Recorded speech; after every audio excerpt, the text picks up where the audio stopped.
আজ শুরুতেই এক নজরে বিশেষ বিশেষ সংবাদের হেডলাইন্স, তারপরে যাব বিস্তারিত খবরে। আপনারা দেখছেন আপনাদের প্রিয় চ্যানেল রোজ বাংলা। রাজ্য থেকে পশ্চিমবঙ্গ থেকে এনফোর্সমেন্ট ডিরেক্টরেট বাজেয়াপ্ত করেছে ৩,৫০০ কোটি টাকারও বেশি। এই পুরো টাকাটাই বাংলার গরিব মানুষের মধ্যে বিলিয়ে দেওয়া হবে, নিজের মুখেই ঘোষণা করলেন, গ্যারান্টি দিলেন দেশের প্রধানমন্ত্রী নরেন্দ্র মোদী। অপরদিকে দল বদলাতেই আবারও জেড ক্যাটাগরির নিরাপত্তা পেলেন বিজেপি নেতা অর্জুন সিং। এছাড়াও বহরমপুরে তৃণমূল প্রার্থী বিখ্যাত ক্রিকেটার ইউসুফ পাঠানের বিরুদ্ধে কমিশনে অভিযোগ কংগ্রেসের। প্রচারে সচিন তেন্ডুলকরের ছবি ব্যবহারের অভিযোগ ইউসুফ পাঠানের বিরুদ্ধে। অপরদিকে বাংলার মুখ্যমন্ত্রী মমতা ব্যানার্জির বাপের ঠিক নেই, আগে নিজের বাপ ঠিক করুন, এভাবে কুরুচিকর মন্তব্য করে আবারও বিতর্কে বিজেপি নেতা দিলীপ ঘোষ। অবশেষে শোকজ নির্বাচন কমিশনের। অপরদিকে রাজ্যের বিভিন্ন জেলায় আবহাওয়া থাকছে কেমন, উত্তরবঙ্গের বিভিন্ন জেলায় বৃষ্টিপাতের সম্ভাবনা, দক্ষিণবঙ্গের জেলাগুলির আবহাওয়া কেমন থাকবে, আবহাওয়া রিপোর্টটিও জানাবো। অপরদিকে রোজ ভ্যালি চিটফান্ড সংস্থায় আমানতকারীদের জন্য বিরাট বড় সুখবর, চালু হয়ে গেল নতুন ওয়েবসাইট। আবেদন করতে হবে আপনার নথিপত্র দিয়ে, ফেরত পাবেন আমানতের সম্পূর্ণ টাকাটাই। অপরদিকে অযোধ্যায় রাম মন্দিরে চলল AK-47 বন্দুক থেকে গুলি লাগলো সোজা বুকে, রক্তক্ষরণ কমান্ডোর, অবস্থা অত্যন্ত সংকটজনক। অপরদিকে ইতিমধ্যে গ্রেপ্তার হয়েছেন দিল্লির মুখ্যমন্ত্রী অরবিন্দ কেজরিওয়াল। এবার গুরুতর অভিযোগ অরবিন্দ কেজরিওয়ালের বিরুদ্ধে। খালিস্তানপন্থী জঙ্গিদের কাছ থেকে 134 কোটি টাকা নিয়েছেন অরবিন্দ কেজরিওয়াল, এমনটাই করা হচ্ছে দাবি। বড় বিপাকে দিল্লির মুখ্যমন্ত্রী। অপরদিকে বিজেপি প্রার্থী তথা বলিউডের অভিনেত্রী কঙ্গনা রানাউতকে যৌন কর্মী বলে কটাক্ষ কংগ্রেস নেত্রীর। শোকজ নির্বাচন কমিশনের। প্রত্যেকটি খবর বিস্তারিত জানতে শেষ পর্যন্ত চোখ রাখুন আপনাদের প্রিয় রোজ বাংলা চ্যানেলের পর্দায়। চ্যানেলে নতুন এসে থাকলে চ্যানেলটিকে সাবস্ক্রাইব করবেন খবরগুলো সবার প্রথমে দেখবার জন্য। বহরমপুর থেকে তৃণমূলের লোকসভা প্রার্থী হিসেবে নাম ঘোষণা হয়েছে বিখ্যাত ক্রিকেটার ইউসুফ পাঠানের। এবার তার প্রচারে সচিন তেন্ডুলকরের ছবি ব্যবহার। ইউসুফ পাঠানের বিরুদ্ধে এবার নির্বাচন কমিশনে কংগ্রেস। প্রচারে সচিন তেন্ডুলকরের ছবির ব্যবহার, নির্বাচনী বিধি লঙ্ঘনের অভিযোগ উঠল মুর্শিদাবাদের বহরমপুর লোকসভা তৃণমূল প্রার্থী ইউসুফ পাঠানের বিরুদ্ধে। আর এই অভিযোগে নির্বাচন কমিশনের দ্বারস্থ কংগ্রেস। সম্প্রতি ইউসুফ পাঠানের প্রচারে একটি ব্যানার দেওয়া হয়েছে, যাতে ইউসুফ পাঠানের ছবি রয়েছে। সাথে 2011 ক্রিকেট বিশ্বকাপের জয়ের মুহূর্ত তুলে ধরা হয়েছে, যাতে ছবি রয়েছে বিখ্যাত ক্রিকেটার সচিন তেন্ডুলকরের। তাতেই আপত্তি কংগ্রেসের। হাত শিবিরের দাবি, ICC ক্রিকেট বিশ্বকাপের জয়ের মুহূর্ত সকলের কাছে খুবই আবেগজনক। রাজনৈতিক ফায়দা তুলতে এই ধরনের মুহূর্ত ব্যবহার করা একেবারেই অনুচিত। ইউসুফ পাঠান নির্বাচনী আচরণবিধি লঙ্ঘন করেছে বলেই দাবি কংগ্রেসের। তৃণমূলের তারকা প্রার্থীর বিরুদ্ধে কঠোর ব্যবস্থা নেবার আর্জি জানানো হয়েছে নির্বাচন কমিশনের কাছে। লোকসভা নির্বাচনের মুখে রাজ্যবাসীর জন্য বিরাট বড় ঘোষণা নরেন্দ্র মোদীর। রাজ্য থেকে এনফোর্সমেন্ট ডিরেক্টরেট বাজেয়াপ্ত করেছে ৩,০০০ কোটি টাকা। সেই ৩,০০০ কোটি টাকা ফিরিয়ে দেওয়া হবে রাজ্যের গরিব বঙ্গবাসীকে। ভোটের মুখে গ্যারান্টি নরেন্দ্র মোদীর। বাংলায় একাধিক দুর্নীতিকাণ্ডে যে অর্থ উদ্ধার করেছে এনফোর্সমেন্ট ডিরেক্টরেট, সাধারণ মানুষের মধ্যে তা বিলিয়ে দেওয়ার প্রতিশ্রুতি দিলেন প্রধানমন্ত্রী নরেন্দ্র মোদী। কৃষ্ণনগরের বিজেপি প্রার্থী রাজমাতা অমৃতা রায়কে ফোন করে এই কথা এদিন জানালেন প্রধানমন্ত্রী নরেন্দ্র মোদী নিজের মুখে। এই বিষয়ে আইনি পরামর্শ নেওয়া হচ্ছে বলেও জানিয়েছেন এদিন প্রধানমন্ত্রী। বাংলায় কৃষ্ণনগর কেন্দ্রে তৃণমূল প্রার্থী মহুয়া মৈত্রের বিরুদ্ধে বিজেপি টিকিট দিয়েছে রাজমাতা অমৃতা রায়কে। বিজেপি সূত্রে খবর, অমৃতাকে উৎসাহ দিতেই ফোন করেন নরেন্দ্র মোদী। তখন তিনি জানান, বাংলায় নানান দুর্নীতিকাণ্ডে এনফোর্সমেন্ট ডিরেক্টরেট যে ৩,৫০০ কোটি টাকার অধিক সম্পত্তি বাজেয়াপ্ত করেছে, সেই অর্থ সাধারণ গরিব মানুষের মধ্যে বিলিয়ে দেবার গ্যারান্টি দিচ্ছে মোদী সরকার। দুর্নীতির বিষয়টি অমৃতাই তুলে ধরেন প্রধানমন্ত্রীর কাছে। তারপরে প্রধানমন্ত্রী এই প্রতিশ্রুতি দেন। প্রধানমন্ত্রী জানান, ইডির বাজেয়াপ্ত টাকা গরিব মানুষের। কেউ স্কুল শিক্ষক হবার জন্য টাকা দিয়েছে, কেউ ক্লার্ক হবার জন্য টাকা দিয়েছে, তা ফেরানোর প্রতিশ্রুতি দেন নরেন্দ্র মোদী। এদিন জানান, ৩,০০০ কোটি টাকা বাজেয়াপ্ত হয়েছে, এই টাকা গরিব মানুষের টাকা। তিনি জানান, নতুন সরকার তৈরি হবার পর একটা আইনি ব্যবস্থা হবে, যাতে গরিব মানুষদের থেকে লুট করা টাকা ফিরিয়ে দেওয়া যায়। অপরদিকে দল বদলেই আবারও জেড ক্যাটাগরি নিরাপত্তা পেলেন দল বদলু অর্জুন সিং। বিজেপিতে ফের যোগদান এবং লোকসভার টিকিটও পেয়েছেন তিনি বিজেপির হয়ে। ব্যারাকপুরের প্রার্থী পদের পর এবার নিরাপত্তা রক্ষা কবচ ফিরে পেল অর্জুন সিং। তাকে এবার জেড ক্যাটাগরি নিরাপত্তা ফিরিয়ে দিল কেন্দ্রীয় স্বরাষ্ট্র মন্ত্রক। এই নির্দেশ পাওয়ার পরেই ব্যারাকপুরের ওই বিজেপি প্রার্থী জানিয়ে দিয়েছেন রাজ্য পুলিশের যে নিরাপত্তা তার সঙ্গে বর্তমানে রয়েছে তা এবার তিনি ছেড়ে নিচ্ছেন কেন্দ্রীয় সরকারের জেড ক্যাটাগরির নিরাপত্তা। ইতিমধ্যে আবগারি দুর্নীতি মামলায় গ্রেপ্তার হয়েছেন দিল্লির মুখ্যমন্ত্রী অরবিন্দ কেজরিওয়াল। তার বিরুদ্ধে এবার গুরুতর অভিযোগ, খালিস্তানি জঙ্গিদের কাছ থেকে 134 কোটি টাকা নিয়েছেন অরবিন্দ কেজরিওয়াল, এমনটাই দাবি। আবগারি দুর্নীতিতে জড়িত থাকার অভিযোগে দিল্লির মুখ্যমন্ত্রী অরবিন্দ কেজরিওয়ালকে গত বৃহস্পতিবার গ্রেপ্তার করেছে এনফোর্সমেন্ট ডিরেক্টরেট। লোকসভা নির্বাচনের আগে কেজরিওয়ালকে গ্রেপ্তার নিয়ে সরব আম আদমি পার্টি সহ বিরোধী দলগুলি। আর তার মাঝেই কেজরিওয়ালের বিরুদ্ধে চাঞ্চল্যকর অভিযোগ করলেন খালিস্তানি জঙ্গি নেতা পান্নুন। একটি ভিডিও বার্তায় তিনি দাবি করেছেন 2014 থেকে 2022 সাল পর্যন্ত খালিস্তানি জঙ্গি সংগঠনগুলি আম আদমি পার্টিকে প্রায় 134 কোটি টাকা অর্থ সাহায্য করেছে। পান্নুনের আরও দাবি 2014 সালে কেজরিওয়াল অর্থের বিনিময়ে দিল্লি বিস্ফোরণে সাজাপ্রাপ্ত জঙ্গি দেবিন্দর পাল সিং ভুল্লারকে ছেড়ে দেওয়ার প্রতিশ্রুতি দিয়েছিলেন তাদেরকে। 1993 সালে দিল্লিতে বোমা বিস্ফোরণে 9 জনের মৃত্যু হয়, আহত হয়েছিলেন 31 জন। পান্নুনের ওই ভিডিও সোশ্যাল মিডিয়ায় ছড়িয়ে পড়তেই আম আদমি পার্টি এবং খালিস্তানি জঙ্গি যোগ নিয়ে প্রচারে নেমে পড়েছে ইতিমধ্যে বিজেপি। প্রসঙ্গত, ভারতীয় বংশোদ্ভূত পান্নুনের বর্তমানে আমেরিকা এবং কানাডার দ্বৈত নাগরিকত্ব রয়েছে। নিষিদ্ধ জঙ্গি সংগঠন শিখ ফর জাস্টিস এর নেতা পান্নুনকে কিছুদিন আগে আমেরিকায় খুনের চেষ্টার অভিযোগ উঠেছিল ভারতের বিরুদ্ধে, যা নিয়ে আন্তর্জাতিক মহলেও ব্যাপক জলঘোলা হয়। সেই পান্নুনের দাবি 2014 সালে কেজরিওয়াল এবং খালিস্তানপন্থীরা নিউ ইয়র্কের রিচমন্ড হিলের একটি গুরুদ্বারে বৈঠক করেন। আর্থিক সহায়তার বদলে ভুল্লারের মুক্তির বিষয়টি যাতে নিশ্চিত হয় তার জন্য প্রতিশ্রুতি দেন ওই সময় কেজরিওয়াল বলে তিনি দাবি করেছেন। প্রসঙ্গত আপনাদেরকে জানিয়ে রাখি, গত জানুয়ারিতেও তিনি দাবি করেছিলেন দিল্লির মুখ্যমন্ত্রী এবং পাঞ্জাবের মুখ্যমন্ত্রী ভগবত মান আমেরিকা এবং কানাডার খালিস্তানি সমর্থকদের থেকে $60 লক্ষ নিয়েছিলেন। এর বদলে পাঞ্জাবে খালিস্তানি কার্যকলাপের বিরুদ্ধে পদক্ষেপ করা হবে না বলে প্রতিশ্রুতি দিয়েছিলেন তারা। বিজেপি ঘনিষ্ঠ বলিউড অভিনেত্রী কঙ্গনা রানাওতের নাম ইতিমধ্যে লোকসভা নির্বাচনের প্রার্থী হিসেবে ঘোষণা করেছে বিজেপি। তার মাঝেই সেই অভিনেত্রীকে যৌনকর্মী বলে কটাক্ষ কংগ্রেস নেত্রীর, শোকজ নির্বাচন কমিশনের। ভোটের ময়দানে নামতেই কঙ্গনা রানাওতকে নজিরবিহীন কটাক্ষ কংগ্রেস নেত্রীর। অভিনেত্রীকে যৌনকর্মী বলে সরাসরি তোপ দাগলেন কংগ্রেস নেত্রী সুপ্রিয়া। তার কুরুচিকর পোস্ট ভাইরাল হতেই রাজনৈতিক মহলে পড়েছে শোরগোল।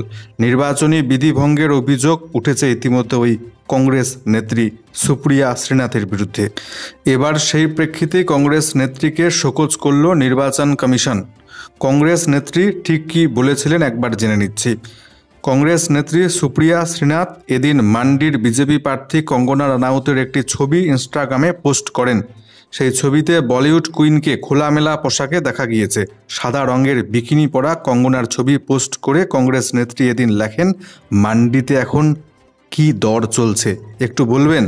সুপ্রিয়ার এমন মন্তব্যে দুই রাজনৈতিক শিবিরেই পড়ে গিয়েছে শোরগোল। এই বিষয়টি নিয়ে নির্বাচন কমিশনের তরফে সুপ্রিয়া শ্রীনাথকে শোকজ নোটিশ পাঠিয়ে বলা হয়েছে, এমন মন্তব্য নারীদের সম্মান মর্যাদার প্রতি আপত্তিকর, ভীষণ অপমানজনক, অবমাননাকর। আগামী 29 মার্চ বিকেল 5টার মধ্যে সুপ্রিয়া শ্রীনাথের তরফে উত্তর চেয়ে পাঠিয়েছে নির্বাচন কমিশন। লোকসভা নির্বাচনের মুখে প্রবল চাপে তৃণমূল নেত্রী মহুয়া মৈত্র। আবারও এলো তলব এনফোর্সমেন্ট ডিরেক্টরেটের তরফ থেকে। বৃহস্পতিবার দিল্লিতে হাজিরার নির্দেশ। মহুয়া মৈত্রকে ফের তলব করল ইডি। বৃহস্পতিবার তাকে দিল্লিতে ইডির দপ্তরে হাজিরা দেবার কথা বলা হয়েছে। বিদেশি মুদ্রা লেনদেন সংক্রান্ত মামলায় কৃষ্ণনগরের তৃণমূল প্রার্থীকে তলব করা হয়েছে বলে জানা যাচ্ছে ইডি মারফত। এদিকে তলব করা হয়েছে ব্যবসায়ী দর্শন হীরানন্দানীকেও। সূত্রের খবর, দুজনকে মুখোমুখি বসিয়ে জেরা করবে এনফোর্সমেন্ট ডিরেক্টরেট। এর আগে গত 11 মার্চ মহুয়া মৈত্রকে হাজিরার নোটিশ দিয়েছিল এনফোর্সমেন্ট ডিরেক্টরেট। তখন হাজিরা দেবার জন্য কয়েক সপ্তাহ সময় চেয়ে নিয়েছিলেন তৃণমূল নেত্রী মহুয়া মৈত্র। এবার 28 মার্চ তলব করা হলো তাকে। প্রসঙ্গত, দর্শন হীরানন্দানী বিদেশ থেকেই হলফনামা দিয়ে জানিয়েছিলেন যে মহুয়া মৈত্র তার কাছ থেকে টাকা এবং দামি দামি উপহার গ্রহণ করেছিলেন। এবার তাদের দুজনকে একসঙ্গে তলব করলো এনফোর্সমেন্ট ডিরেক্টরেট। ভোটের মুখেই এই তলব। প্রসঙ্গত আপনাদেরকে জানিয়ে রাখি, আগামী 31শে মার্চ মহুয়া মৈত্রের এলাকা কৃষ্ণনগরে মুখ্যমন্ত্রী মমতা ব্যানার্জির জনসভা রয়েছে, আর তার মধ্যে মহুয়া মৈত্রকে তলব করল ইডি। বাংলার মুখ্যমন্ত্রী মমতা ব্যানার্জির বাপের ঠিক নেই, উনার বাপকে সেটা আগে মুখ্যমন্ত্রী ঠিক করুন। এভাবেই বাংলার মুখ্যমন্ত্রীকে চরম আক্রমণ করেছিলেন বিজেপি নেতা দিলীপ ঘোষ। তারপরে এবার নির্বাচন কমিশনের শোকজের মুখে পড়লেন দিলীপ ঘোষ। অপরদিকে মুখ্যমন্ত্রীকে কুকথা বলায় দুঃখ প্রকাশ করতে বাধ্য হলেন অবশেষে দিলীপ ঘোষ। জবাব তলব বিজেপি নেতা জেপি নাড্ডার। রাজ্যের মহিলা মুখ্যমন্ত্রীর উদ্দেশ্যে কুরুচিকর মন্তব্যের জেরে দলের ভেতরেই সমালোচিত বিজেপি নেতা দিলীপ ঘোষ। তার মন্তব্যের ব্যাখ্যা চেয়ে মঙ্গলবার রাতেই দিলীপ ঘোষকে শোকজ করল কেন্দ্রীয় বিজেপি নেতৃত্ব। চিঠি পেলেও বেপরোয়া দিলীপ ভাঙছেন, তবু মচকাচ্ছেন না। নিজের মন্তব্যের জন্য দুঃখ প্রকাশ করলেও নিজের অবস্থানে তিনি অনড় রয়েছেন। মঙ্গলবার রাতে মুখ্যমন্ত্রীকে কুরুচিকর আক্রমণের জন্য দিলীপ ঘোষকে শোকজ করে নোটিশ পাঠায় কেন্দ্রীয় বিজেপি, যেখানে লেখা হয়েছে, মাননীয়া দিলীপ ঘোষ, আপনার মন্তব্য অত্যন্ত অশোভনীয় এবং অসংসদীয়। বিজেপি এই ধরনের সংস্কৃতি বহন করে না। আপনার বক্তব্যের তীব্র নিন্দা করছে বিজেপি দল। প্রসঙ্গত, বর্ধমান দুর্গাপুর কেন্দ্রের প্রার্থী দিলীপ ঘোষ সম্প্রতি প্রচারে গিয়ে বাংলার মুখ্যমন্ত্রীকে চরম আক্রমণ করে বলেছিলেন, উনি গোয়ায় গিয়ে বলেন আমি গোয়ার মেয়ে, ত্রিপুরায় গিয়ে বলেন আমি ত্রিপুরার মেয়ে।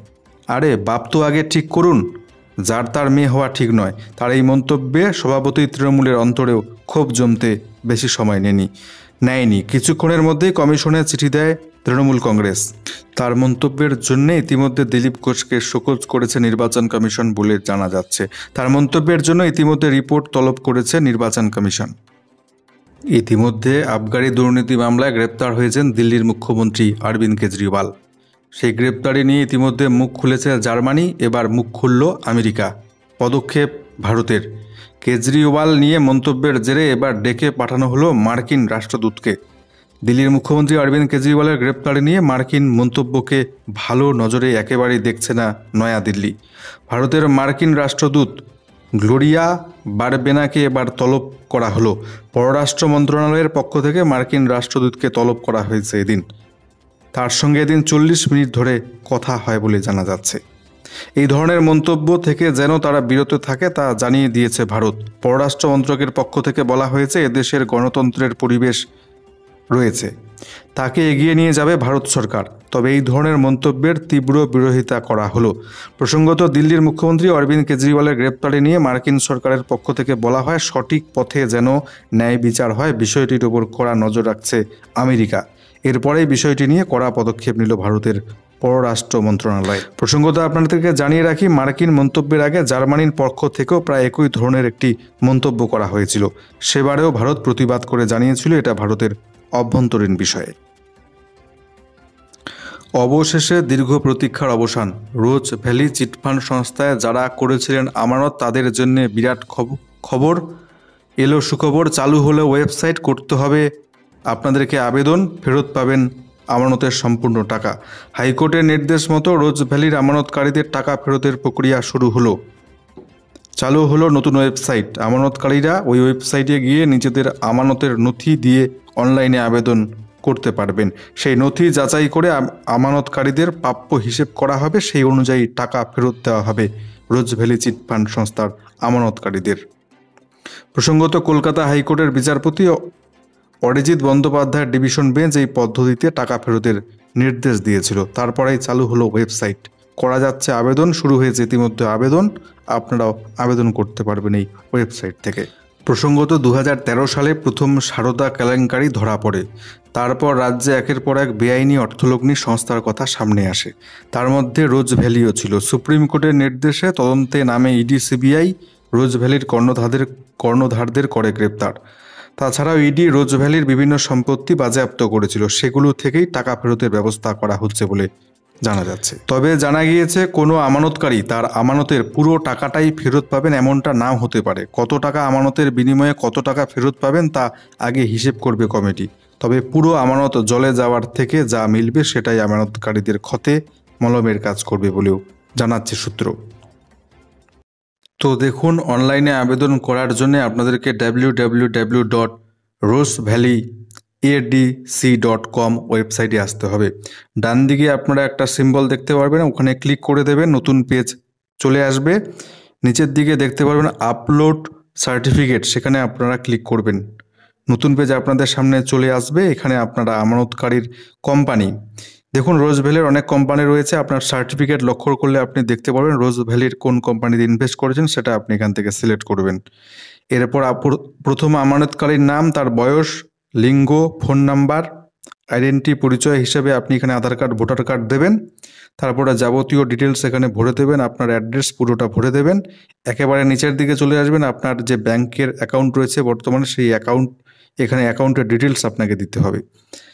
তবে তারপরে এখানে দেখুন নিচের দিকে আমরা এসেছি, যে সার্টিফিকেট নম্বর রয়েছে, ইনভেস্টমেন্ট যে করেছেন, আমানত আপনি যে ইনভেস্টমেন্ট করেছেন সেই সার্টিফিকেটের নম্বর, তার যাবতীয় ডিটেলস আপনাকে এখানে দিয়ে কন্টিনিউ ফর ডকুমেন্ট আপলোডে ক্লিক করতে হবে। তারপরে আপনার পরিচয়পত্রের ডকুমেন্ট আপলোড করে এভাবে আপনি এখান থেকে সাবমিট করতে পারবেন।